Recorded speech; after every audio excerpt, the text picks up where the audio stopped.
Hello বন্ধুরা, আমাদের SDTV চ্যানেলে আপনাদের স্বাগতম। আমি দীপিকা চলে এসেছি আপনাদের জন্য অনুরাগের ছোঁয়া সিরিয়ালের আপডেট নিয়ে। দীপার জন্য নাচের যে স্কুলে দীপা ছোট ছোট বাচ্চাদের নাচ শেখায়, সেই ম্যাডাম বাচ্চাদের নিয়ে চলে এসেছে আর বলছে, আপনাকে আমরা সবাই বিশ্বাস করি, ভরসা করি, আপনি যে এরকম কাজ করতে পারেন না সেটা আমরা জানতাম, তাই আজকের দিনটা শুধুমাত্র আপনার জন্য সেলিব্রেশন করতে হবে। তো এরকম করে বসে থাকলে হবে? আমরাও তোমাকে খুব ভালোবাসি, তোমাদেরকে না থাকলে আমার জীবনটা যে অপূর্ণ থেকে যেত। দিদি, তোকে ভালোবাসার লোকের অভাব নেই। বুনু তুই? হ্যাঁ, আমাদেরকে মাসিমা ফোন করে ডেকেছে, আমিও এসেছি দীপা। জয়, কোনো খোঁজ পাওয়া যায়নি? না, তাতে কি হয়েছে, কাকাই কাকিয়া দুজনেই এসেছি আমরা। হ্যাঁ, আমি মানছি দীপা যে আমি অনেক কিছু অনেক দেরিতে বুঝি, তবে তুমি যে চুরিটা করোনি সেটা জেনে মনকে অনেক শান্তি দিচ্ছি। তুমি চিন্তা করো না, আমরা সবাই তোমার পাশে আছি। তখনই জয়কে কাছে টেনে নেয় দীপা আর বলে, এসো আমরা সবাই মিলে নাচ গান করি।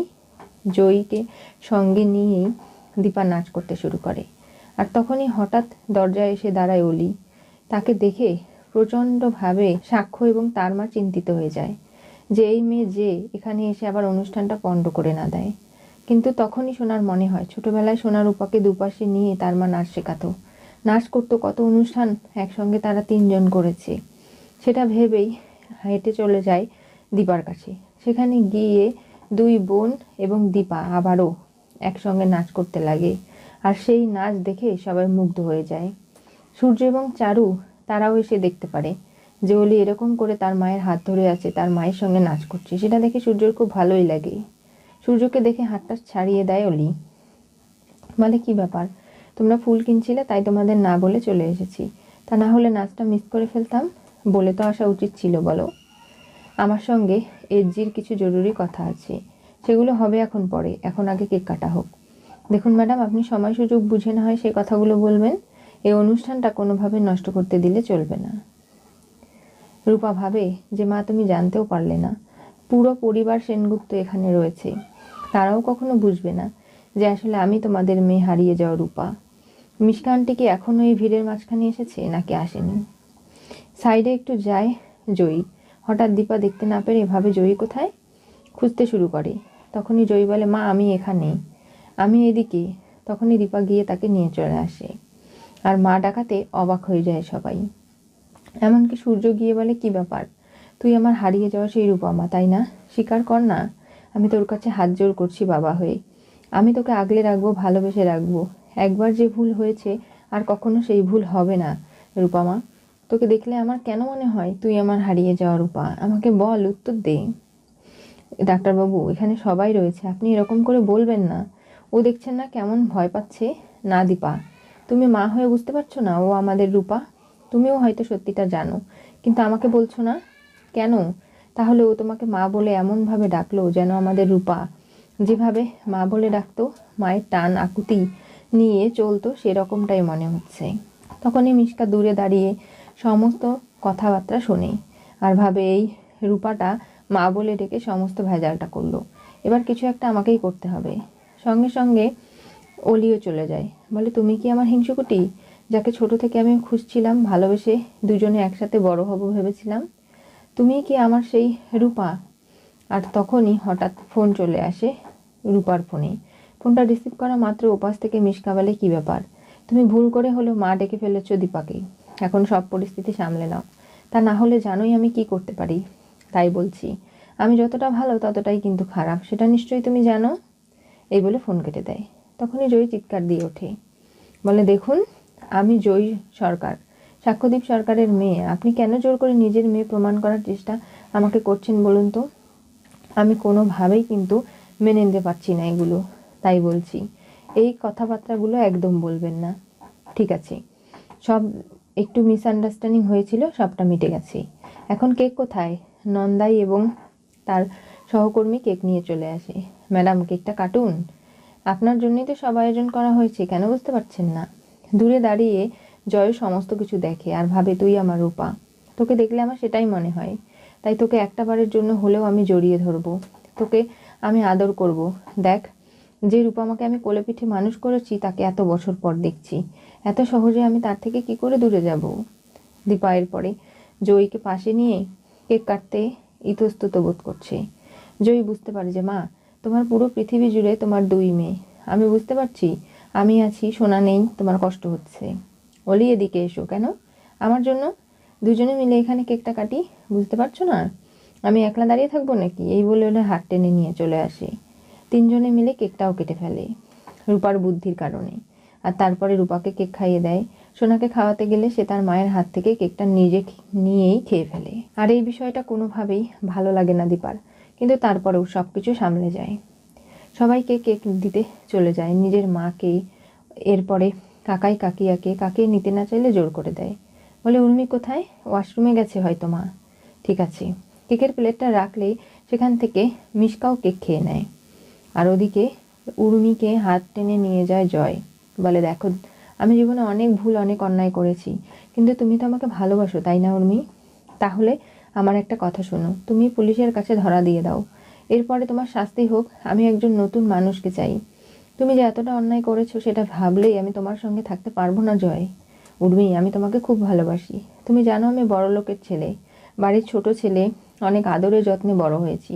কখনো কাজকর্ম সেরকমভাবে মনোযোগ দিয়ে করিনি, আমার দ্বারা তেমন কিছু হয় না, তাই আমি এইসব ঝামেলায় ফেসে গিয়েছিলাম। আমি বাধ্য হয়ে এক প্রকার এই চুরিটা করেছি। তুমি আমাকে ক্ষমা করে দাও। ঠিক আছে, তুমি চাইছো যখন, তখন আমি পুলিশের কাছে ধরা দেব। তারপরে তুমি আমাকে আগের মতো ভালোবাসবে তো? সমস্ত ভুল বোঝাবুঝি মিটে যাবে তো?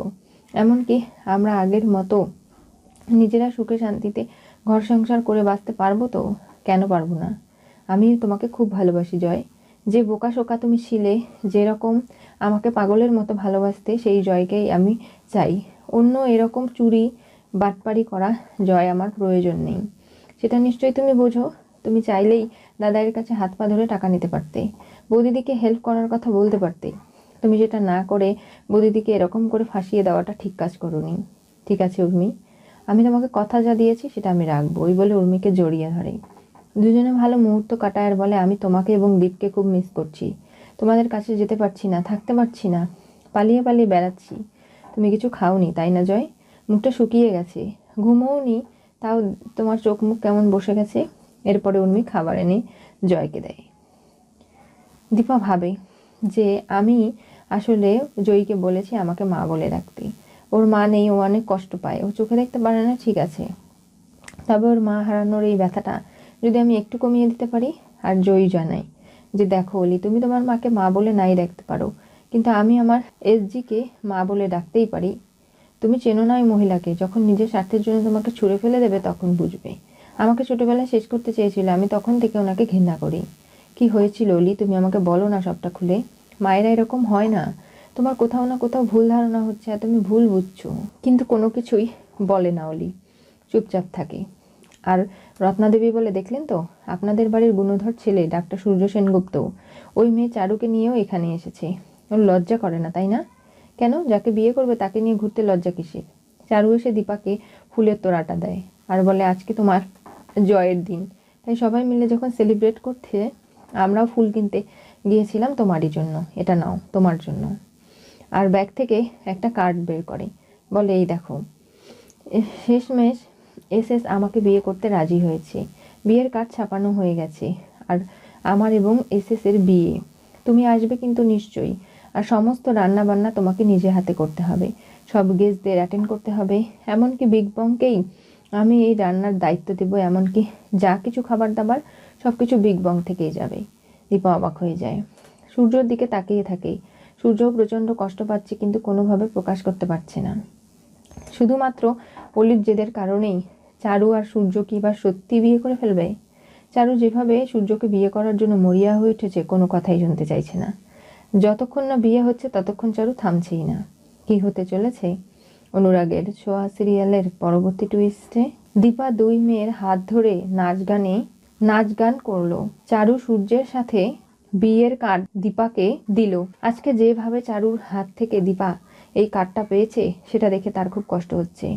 জয়ী কোনোভাবে মেনে নিতে পারছে না যে তার বাবা তার মাকে রেখে এরকম চারুকে বিয়ে করবে। আর সোনাকে বলে দিয়েছে যে জয়ী, যে দেখো, আমি যেমন তোমার হবু মা চারুকে অপমান করি না, খারাপ আচরণ করি না, তেমন তুমিও আমার মাকে এরকম করে গালিগালাজ পারবে না, অপমান করবে না। আমরা দুজন দুজনকে সম্মান করব, এটাই সব থেকে ভালো। আর মানুষের সঙ্গে খারাপ আচরণ করে মানুষের মনে আঘাত দিয়ে কখনো ভালো থাকা যায় না, তাই বলছি। আর সব থেকে পরিবারের সবার মধ্যে কাকিয়া খুব খুশি হয়ে যায় যে চারুর সঙ্গে আসলে সূর্যের বিয়ে ঠিক হয়ে গেছে। তারা এই বিয়েটা অ্যাটেন্ড করবে, থাকবে, এমনকি মুম্বাইতে যেহেতু রয়েছে নিজে চোখে বিয়েটা দেখতেও চায়। মিশকা তো এখানেই রয়েছে, যদি জানতে পারে তাহলে না জানি কি ঘটিয়ে ছাড়বে। জানতে চোখ রাখতে হবে আমাদের চ্যানেলে। পাশে থাকা বেল আইকনটি অবশ্যই করে ক্লিক করুন।